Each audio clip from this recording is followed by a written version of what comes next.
85% of the allocated budget for the Information and Technology Ministry was given back to the Treasury end of the year last year. So that shows the sort of the tenacity and the let's say the acumen of the present minister. 1.5 years back, sir, we won a hackathon in US. We went to US, bought an investment from even Tim Draper, who invested on Tesla, and we raised $500,000. We are valued at $3 million, our startup. I'm with my Ranga, one of my partners at Lahiru. He used to work in Google. So we randomly came to this event because precisely we want to connect with you. අපිට ඕන තරම් sir පිටරටින් funding ගේන්න පුළුවන් පොඩි startups වලට උනා. අපිට මේ මොකක්වත් ඕනේ නැහැ මේ අපිට කරන්න දීලා අපිට ඩිසිෂන් මේකින් එක අරගෙන පොඩ්ඩක් මේ සපෝට් එකක් දුන්නා නම් ඇති සර්. මොකද අපිට අඩුම තරමේ වීසා එකක් ගන්න අපේ මගේ IT ඉන්ජිනියර්ස් දෙන්නෙක්ට වීසා එකක් අරගෙන US ගිහිලා ඩෙමොන්ස්ට්‍රේට් කරන ප්‍රොඩක්ට් එක සිලිකන් වැලි වල. අපිට එතනට සපෝට් එකක් නැහැ සර්. ඉතින් අපිට සර් ඕනි ඩිසිෂන් මේකින්. වෙන මොකක්වත් නෙවෙයි. මේකේ තියෙන ප්‍රශ්නේ මේ රටේම ඩිසිෂන් මේකින් and execution. මගේ ලොකු දේවල් ඕනේ නැහැ චූටි දේවල් පවා කරන්න පුළුවන්. That's it. We believe in your vision. We brought down multiple products that were excellent in terms of adoption to the country. It could solve major issues, for one being a CKDU. We brought down a British product. It is used by the British and the American military. There were investors that came down and said, look, we'll invest. We'll set up a factory here. It was around nanofiltration. We did a couple of demos. We went through the MRI. We went through all the right channels. But what we realized was the disparity between the public and the private sector. Decision making, getting things passed, was such a big lag. And there was no one point person that you could talk to and kind of relate to and get things done.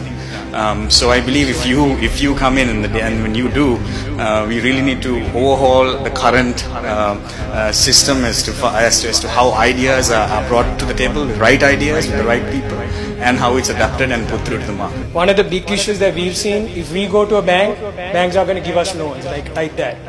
But there are a lot of people who come, startups, they have really good ideas, but when they go to a bank, they don't even get a seat.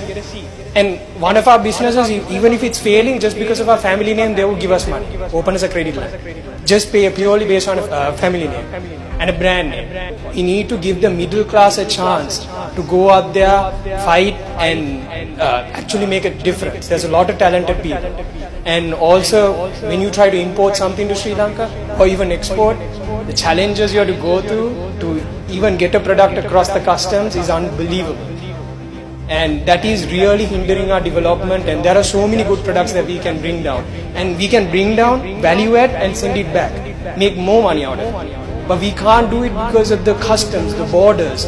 It's so closed down and it works against us, not for us. And that's where we need good leaders to make the right decisions for us. I myself brought so many investors to Sri Lanka, sir, to the education sector, to setting up factories, things like that. They were bringing their own investment, but still, I think like the lady here said, it's just getting the protocols. So that ministers, they don't want to meet you, they have no time for you, they have to wait for 6-7 hours, nothing really happens, they get disappointed and go back.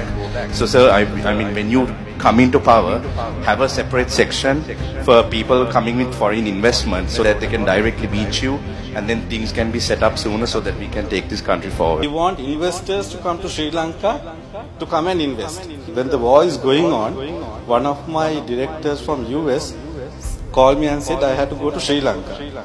Then I asked why we had to go to Sri Lanka, for what business we have. He said no, one person to do the vision for this nation. He was scared to come to Sri Lanka because the war is going on. Right? He said, Subhash, you are a Sri Lankan, you come with me to go.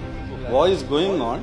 He showed us in the 3D version the development what you all have planned. Right? All these, what we are seeing now, it was designed during the wartime. Right? He asked how we are going to do this.